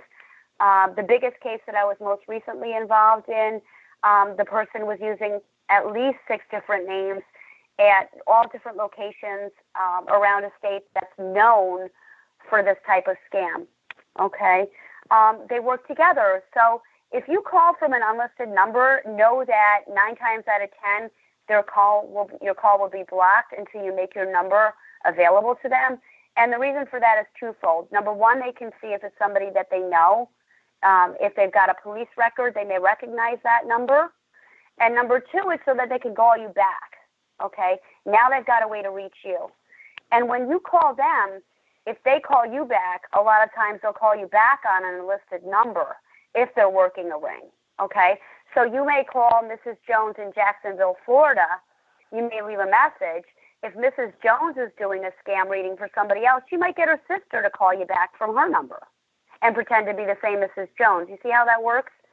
So it's a very, very technical, they've got it going on really smoothly to where they have, and the cell phones too, there's another reason for that, because if they're being caught and they've been convicted in that particular part of their state, then as they smell that something's going sour and someone may be onto them, they're going to immediately open up a whole bunch of different sites under different names and different locations, okay? And they're going to shut off that cell phone. Many of them have 5 or 6 different cell phones at any given time, okay? So it's really not a big deal to them to use a disposable $20 phone, put $50 on it, use that for as long as they can milk it. Then once they get discovered, they simply shut the number down and open up a new site. Okay, I know that happens a lot too. I know some that do the Skype numbers as well, because Skype numbers are really cheap to get a hold of, so people do it through Skype as well. Yeah, $3, So, $3 a month, and they've there got you go. So brand new number. they use technology to their advantage. For doing this tonight, because I was having a conversation with the Dragon. As many people know who the Dragon is, that would be the redhead that is living upstairs right now. And she was like telling me, "Oh my, my psychic advisor told me this," and I literally stopped in my tracks and looked sideways at her. My mother is one of the most hardened people that I've ever met. I mean, unless you give her concrete proof, she will not believe anything you say. And you know this, Ira. You know this. And for her to sit there and say, "Oh, I'm going to a psychic," just kind of made me go, "What?" And to me, it's like, wait a minute. You're giving your money to somebody to give you psychic advice. Who are you? And well, a lot of people are falling prey to this type of scam nowadays. Are there people out there that are legitimately trying to help people? Yeah. Are there people out there that are trying to make a living at this? Absolutely. So if you're going to go to this type of person, you want to make sure that, like I said, I've got my own different opinion on that, but, it's possible. I mean, if the person, I don't know what the story is. I'd have to talk to you after the show. But, curses and hexes are a big way that they're going to draw you in. They're going to tell you that you have a curse placed on you generationally that goes many, many centuries back. And curses are a very real thing. It's a supernatural thing. It sounds kind of hokey. Curses, hexes, and spells do exist, especially with the rise in the Wiccan and pagan cultures. Spell work and ritual work is done in tremendous volume across the world, not just across our country. And so as these things rise, people are being cursed. And you have to remember it's a matter of energy. So if someone's giving you a dirty look or is jealous of you, that can have the same effects on you physically and emotionally as a curse. So what do we do for that? Well, because of the field that I'm in spiritual warfare, it's a one-and-done thing, okay? It's a simple prayer. It takes 5-10 minutes to say, depending on the affliction, and then it's gone. And if you keep on the right path and you don't go doing the things you were doing before, you're never going to have an issue with that again. A generational curse release is a one-and-done, okay? Very simple to clear. But what these people are doing is they're saying, well, you need to come back. Typically, they'll say, I need to buy tools. The tools are very expensive. So we're going to have you pay $50 the first time, then $450, then $8,000, then $6,000, then $500, whatever the case may be. And they're going to string you along. Some of them have the avenue where they'll say to you, depending on your religious belief or background, they may say to you, I'm doing prayer work for you. I'm doing prayer work for protection to break the curse. If they can't ascertain your religious background, they may just say they have work to do. If they know your belief structure, they're going to go with that. They're going to say, I'm going to be praying. If they know that you're a Wiccan, they're going to say that I'm going to be doing ritual work. They'll come right out and tell you they're doing ritual work. They've got to buy the candles. They've got to buy the materials. Some people will say that they've got to borrow the materials. But what happens in a curse, in a real curse, a legitimate curse, is it takes energy and time to build up. Typically with a curse, when it's against somebody, especially if you want them dead, and how do I know this? Because they've been thrown against me. I've had to fight these people, so I know what I'm talking about. With a curse, it builds up over time. So typically, depending on the spell that they're going to do or the curse, it's lighting a candle and saying an invocation 3 times a week, 2 times a week, every week for, let's say, 5 or 6 weeks, okay? And so because most people are aware of that, they naturally assume that to release the curse, it takes that amount of time too. So that is to that person's advantage that's giving the scam. They figure that people are going to assume that, and rightfully so. That's not the case either. It's a one and done. It's a 5-minute prayer. It's over, okay? So generational curses, spells, anything like that can be broken in a matter of minutes with the right wording. And that's another thing people don't understand too, is I have many, many people that come to me that have paid thousands of dollars to these people because they were told that they're going to be released of a curse, but then they come to me 4 or 5 months down the line and they don't have any relief. They're not feeling any better. They may have felt a little bit better initially emotionally, but now they're back to square one, or they're worse than what they were before. Why is that? Because the person wasn't doing the right work. Okay? So then they'll find someone else to release the curse, hex, and spell, and that person is not using the proper terminology. They're not using the appropriate words. They're not using the essential prayer that they need to do to break it. So the person is still being afflicted. So now, a lot of times, these people have been 3 and 4 people. Okay? I just had a case where a lady went to a shaman, a self-proclaimed shaman. First of all, okay, I don't care who you are. You're not a shaman unless you're full-blood Native American and have spent your entire life training for shamanism. And then, even then, it's a process. It's a lifelong process. So anybody out there that tells you they're a shaman, if they're not a full-blooded Native and they haven't been doing it, they pick them out, as you know from my interview with the full-blooded Native that I did a couple weeks ago, Eli. They're picked out at a very small age, and it's a lifelong process. Okay? They don't become shamans after a month of classes and $800. It doesn't happen that way. Or reading a book. Just like you can go out anyway, anybody can go out there and get a bubblegum certificate saying that they're ordained. I proved it to you. I told you. You actually did it. You could go on there, fill out your email. You get a certificate, send them $30. You got a degree in ministry. Exactly. Okay? Let me tell you, I have had months and months of studying for this. I'm ordained, yes, but I'm actually going through college-level courses for my full 2-year ministerial degree that's recognized at seminaries and theological institutions across the country. It's not a bubblegum certificate, aside which I've been doing this for many, many years. Okay? And that's how come people come to me from all over the country. Plus, I don't charge them a set rate. I have people that, basically the money that we absorb is to travel to the location. If we're going to be going all day, to get myself and my team of either 2 or 3 something to eat and get that person back home safely. That's it. And the tools that we use provided is the cost of the crucifixes that we bless, okay, the cost of the holy incense that we might sometimes burn depending on the severity of the situation, if I'm doing a full-blown deliverance, okay. So going back to that, without getting too heavily involved in that, that's another show. Curses. When you're doing a release, there are many different reasons that a curse has been placed, and so therefore, as an aside or as a result, there are specific words that we use in prayer that will clear that particular affliction. If it's something inside the body, okay, it may be an emotional trauma. It may be something that's attached to you. It may be something that's attached to your family, okay? So sometimes I'm on the phone with a person 2 to 3 hours to clear that, but it's a one and done.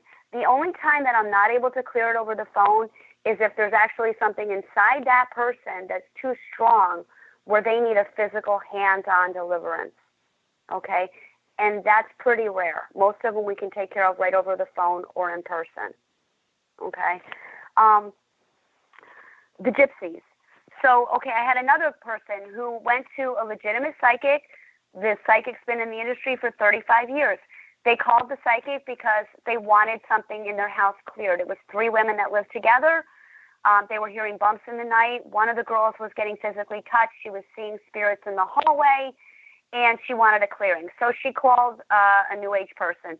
That person, they paid $150, came out, Activity slowed down a little bit, then it got worse. So they called a self-proclaimed shaman, okay? Shaman goes out to the house, charges the first girl $60 for a reading, okay?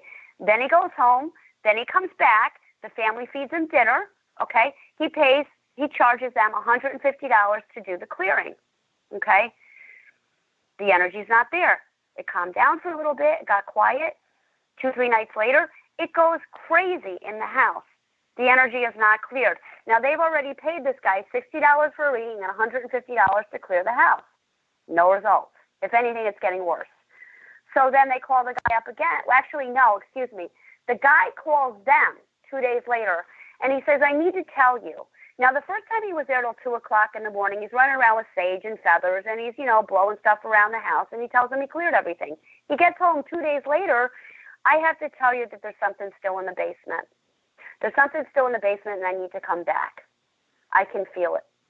So he didn't do the job he was paid to do the first time he was there, and he was paid $150 to do it, okay, which in California standards or New Orleans standards or even New York standards, that's pretty cheap, okay, but it's expensive, okay. But this guy charged $150. He didn't do the job. He calls him up 2 days later, probably because he went through his bills for the month and realized he couldn't make his rent payment, and he says to her, I didn't clear something in the basement. I need to come back.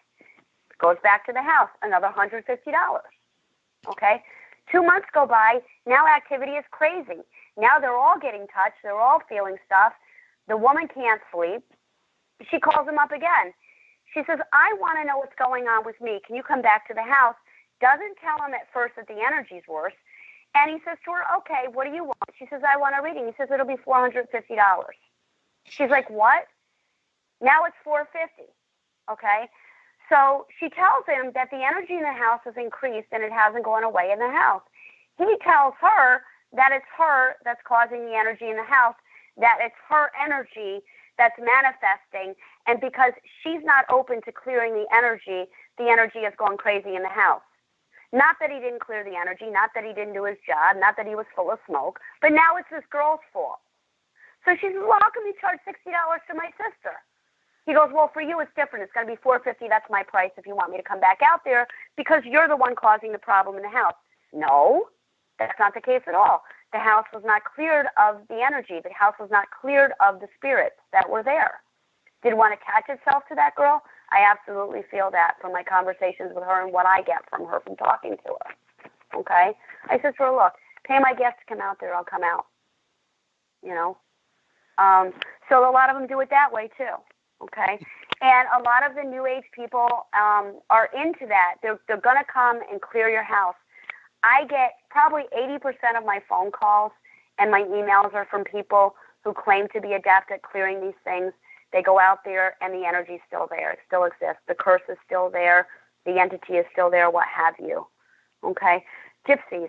What are some of the other things that we need to be aware of with this type of curse? Well, a lot of times they'll tell you that they keep you on the hook for several months because they have to do their spell work. They have to borrow the tools. Look, candles are $1 at the dollar store. Who are they fooling? If they really needed to do ritual work, a candle is a candle is a candle, okay? So know that if they're telling you it's going to cost you hundreds of dollars, if they tell you that your case is $300, but now all of a sudden your whole family's afflicted, the man that you were in love with, to bring him back, I've got to break that curse. That's $350. That's a scam. Oh, the person now, I cleared you, but now it's jumped to your mom. It's going to be another $6,000. Okay? Anytime you see anything like that going on, first of all, anybody that's legitimate is going to come into the home. They're going to clear you and your whole family and your property, one and done. Again. Okay? It's over. Or they're going to do it over the phone. Okay? One and done. And it's over in 99% of the cases. Okay? The other thing that they'll do is they may tell you, if they know that your affinity is toward a culture that does ritual, you want that guy back? I can do a love spell. I'll do a love spell for you. But that spell takes several weeks. Again, they recognize that people understand that curses take full, maybe 6 weeks, maybe 2 months to come to fruition. So they're going to string you along and have you paying every single week. Okay? As they're telling you a story, well, the spell's getting stronger, but now I have a problem. The ex-girlfriend called him up yesterday, And the ex-girlfriend's back in the picture, so now I need to work harder. I'm working around the clock for you to break this curse or to bring this love spell to fruition. Thousands of dollars, weeks go by. This is just how they roll. So, the other thing with this is they may offer to make you an amulet, okay? Something to wear around your neck or carry on your person. Mm-hmm. They may make you an oil to put on your wrists and your pulse points for your pheromones to attract them. They may send you, a lot of times, as they're wasting time and they're getting money from you every week, to make it more believable, depending on how gullible you are, they may have you go on an actual scavenger hunt. This happened to me. I had a woman approach me, okay? You need graveyard dirt. I need a hair of your lover. I need a picture of the person that you want out of your life or into your life. They've got you going on a scavenger hunt collecting all these items. I want you to take a bath in rose petals. I want you to place the picture under a red candle. Say these words, carve a name with a pen in the candle. Okay, so basically what they've got you doing is they're charging you $8,000 to do your own ritual work. If it's an actual ritual, 9 times out of 10 it's baloney anyway. It's something they made up. Okay, but it's something to keep you occupied, to make you feel as though you're involved in the process, so that they can keep you hooked for that much longer. Sure, and again, that goes back to that These are things that they all use. It goes back to that emotional attachments that I was talking about earlier, and you were talking about earlier. Let me ask you a question here, Maggie. So in the can I just finish one more point, and sure. then I'll be done with everything I had to get sure, through? go ahead. Go ahead. Fear is a big way that they'll work on you. If you start to question them after you spent a lot of money and you're not seeing the results that they promised you 2 to 3 to 6 months ago, they will use fear as a tactic against you, and they will tell you straight up. And at that time, they may even become nasty with you. They'll say to you, if I don't help you, nobody's going to help you. Nobody's going to do it for this amount of money. I'm giving you a break because I love you and I care about you. And if you tell anybody else, everything's going to be reverted back to the beginning. All the work that we've done all these months will be wiped out because it's a sacred oath. Okay, it's a personal matter. You can't tell anybody. And they will emotionally, at that point, have you so hooked from all of these months and believing in their BS that you're going to be afraid to talk to somebody else, maybe. You're going to be afraid, or you're going to be embarrassed about the amount of money that you spent over the course of these months to tell someone that can legitimately help you, or open your eyes to see that, hey, look, you're being taken in a big way. So look for that too. They will get nasty sometimes. They will threaten you, okay? It's all part of the scam. Don't believe a word of it. I'm sorry, Ira. Go ahead. It's all part of the game. Yeah, exactly. Let me ask you a question. So in the experiences that you've had with other people trying to help them, recover from all of this stuff, what's the most money that you've run across so far that people have ended up losing to these kind of scammers? I've heard of cases where a person that I was working with had somebody, the girl that I was working with directly was scammed for almost $19,000. $19,000. And that was in a 4-month period. Joe, what were you going to say there? All I can say is, a 4-month period. Wow, 19 grand? In yep, 4 months, I've heard of cases as high as 60,000 up to 100,000. Well, I mean, or more. Yeah. Well, there's rumors and tales that one of the great recluses of our time, Howard Hughes, was scammed for millions by charlatans and fakers and quote unquote psychics and healers that were trying to help him. And and that's another. We didn't even touch on the healers. Yeah, we didn't even touch on that. But yeah. And it's the same. It's along the same lines. $800 for a class. I actually had 2 women. A guy that I know went to 2 women who were from a foreign country, and they were claiming to be of Jesus. They were calling. They couldn't even speak English, but they knew the word God. So they were blah blah blah blah God. And then they had a translator. They were doing ritual in the morning. They were doing ritual in the afternoon, and they were praying to God and the saints, quote unquote. They had this class, okay, at a fancy hotel. It was a weekend event. It was several $100s to go to be miraculously healed by these 2 self-proclaimed healers, right? They had you, in the course of the lecture, put a hair in a little vial around your neck and say words over the vial. That's spell work, okay? That's spell work. So you can't be praying to God and doing spell work. It's two totally different paths, okay? They're two diametrically opposed belief systems. Absolutely. So go ahead. I'm sorry.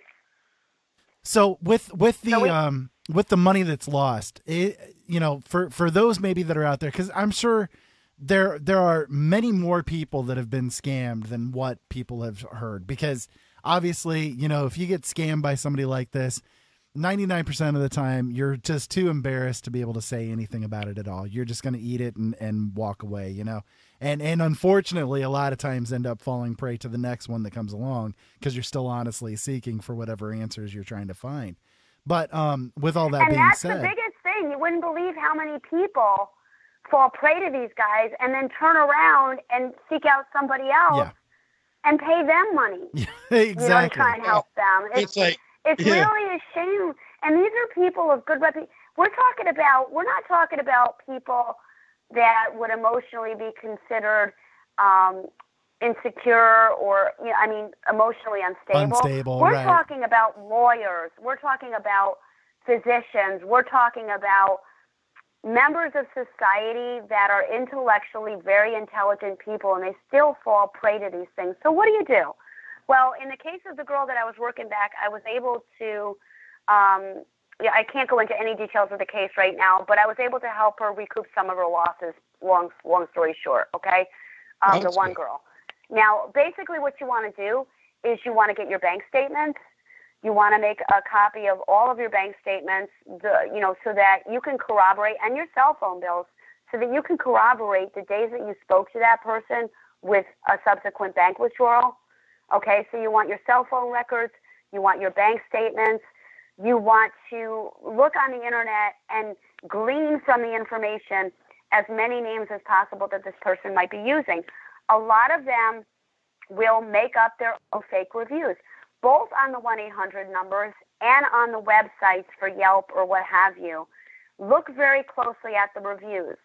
Okay, on Yelp, you're able to join and review other different places.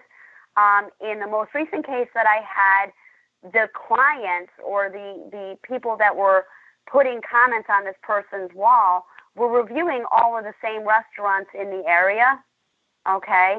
And they were doing them all in about the same 6-month time frame, okay? And if you look at their reviews, they were reviewing these same establishments in about the same area, in about the same time frame. Look to see when their Yelp pages are activated.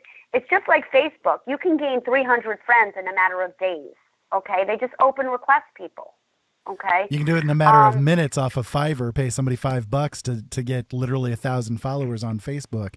They're all fake accounts, but you'll have the followers there, and it's the perception that they're given. There you go. So look very closely at the reviews, okay? If the verbiage is the same. Okay, look at the comments closely to see what these people are writing. If the verbiage is the same, that's a really strong indicator that this person created all these fake profiles. And when you give them money, most of the times it's in cash. They will not give you a receipt, okay?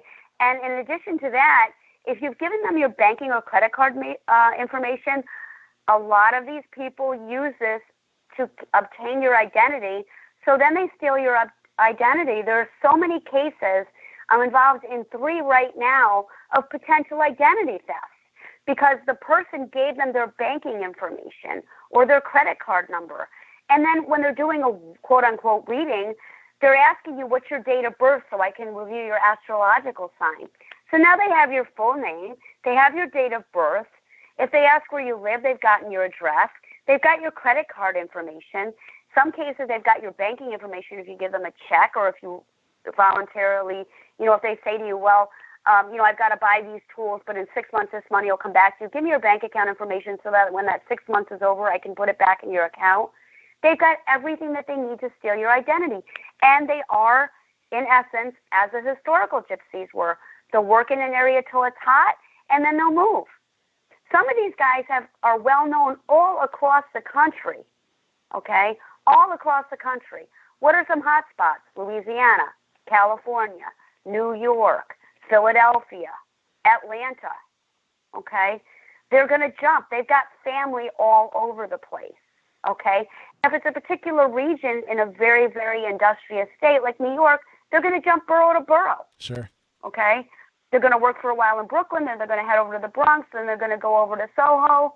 Okay? So watch for that. You know, but do your and research. That makes it harder to catch them, because there's a lot of these cases, you know, unlike when they with get caught, cases, they're you know, the different borough, especially in New York, there's a lot of inter-borough rivalry, and the police officers don't like to share information. The bottom line is the police officers 9/10 of the time are going to tell you that they're unable to help you because they're too busy in regular crimes, murders, robberies, thefts. Okay, so the bottom line is, and the truth of the matter is, psychic scammers are the least looked at when it comes to a criminal investigation, because they simply don't have the manpower to work on it. So what do you do in that case? Look for a private investigator. Okay? Look for somebody that can legitimately help you, because 9 times out of 10, the police department is going to tell you to file a small claims court. Yes. Case. And by that time, that person's jumped to the next district or the next city or the next town, maybe even moved across country. They've disconnected that phone number. So unless you're looking at that, you know, and you're looking at all of their reviews and you're looking to see if they have pages under other names, you know, potentially they could be in another state or another area where to the average person they would be untrackable. Sure, and that's barring the idea of you even knowing what their real name is in the end anyways. So like, you know, I lived in Louisiana. You know, speaking of Louisiana, I lived down there for about 4 years, and the hot spot in Louisiana is extreme southern Louisiana, which, you know, the New Orleans, Metairie, around that area.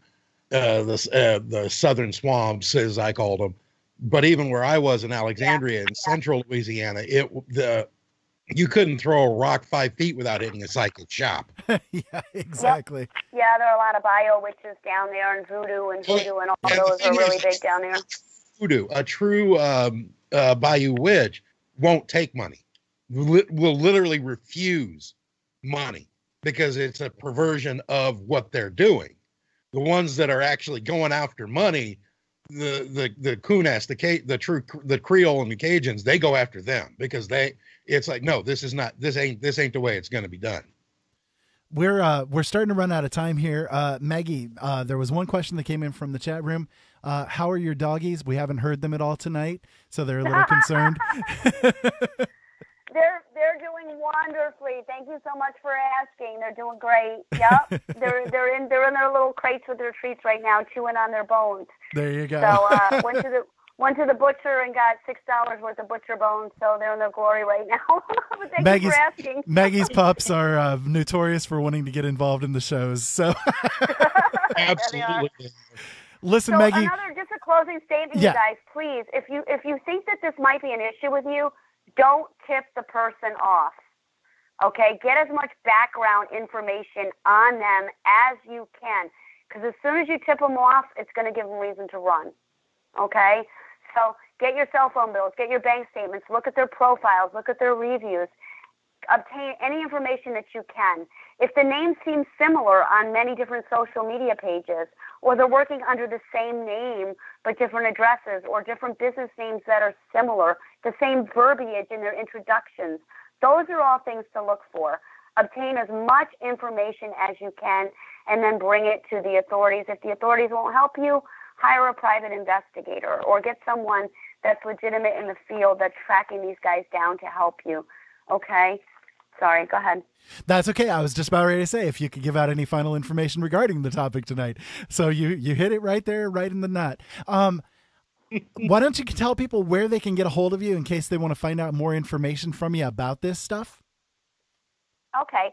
Anything to do with this or spiritual warfare or anything like that, Maggie_Hart@outlook.com. My Facebook page, as you know, is private. It's only about a quarter of the people that I've worked with before on there just because of the trolls. So Maggie_Hart@outlook.com. Maggie Hart at Skype. Those will be the two best ways to reach me. And then Positude Podcast, we have the group page on there. You can ask to join. So you can hit me up on there too, even if you want. But there you go. And anybody, please support the network if you can support the network. LNM, thanks for Mike for everything that he does for us, and Open Eyes Network. If you can support the networks in any way, and you feel guided to do so, please do so, because we do this for nothing, and we're totally reliant on donations to keep us funded. So please, if you have a couple of dollars, support the networks. These guys are hardworking and they deserve it. Definitely appreciate it. And if you guys do want to give donations for the LNM Radio Network, you guys can go over to LNMRadioNetwork.com. There's a donation button there on that website. And I have one on my website as well, OpenEyesNetwork.com. Maggie, thank you so much for being on tonight and giving out this information. This has been a great show, and we've had a really great response to it, both on the LNM chat room as well as the YouTube chat. And yeah, this has just been a great topic tonight. I appreciate you coming on and doing it. Thanks so much, you guys. It was great to hear your voice, Joe, if only for a few minutes. And Ira, as always, it was a blast. Indeed. Joe, Thanks you want for having me on. I appreciate it. You bet. Joe, you want to give out any little final information for yourself here? If you want to get in touch with me, you can do it at tapemaster@openeyesnetwork.com. And just to let everybody know, it is that time of year. My son is selling popcorn. If you would like to order some, send me an email, and I'll get a link to the webpage that I'm setting up for him. For that, you can buy it. It supports the Boy Scouts. It's a great cause. All the money they raise is helping them go to camp and do other fun stuff in the pack. I'm going to be setting up a webpage for that here real soon. No, my daughter is selling popcorn and stuff as well. So if you guys want that, you can send an email to feedback@openeyesnetwork.com. Who do you love more? Who do you love more? No. You're buying from me because I'm going to buy from her. That works. Anybody else? That's my the way it dogs works. like treats. We do all organic, made in the USA. If you want to send me some treats, get a hold of me. Thank you, everybody, for tuning in tonight. We deeply appreciate y'all being here. We will be live again tomorrow, 7 o'clock p.m. Eastern Standard Time. Wherever you guys are listening to this now, you can listen to that then, and we would definitely appreciate you showing up. OpenEyesNetwork.com is the archive site. You guys can also find our shows at youtube.com/C/Open Eyes Network. And if you guys want to pick up my books, you guys can head over to originalworlds.com. I would really appreciate you guys taking a look over there. Until next time, keep safe out there. Have fun. Thank you so much, as always, for listening, and we'll talk to you again tomorrow.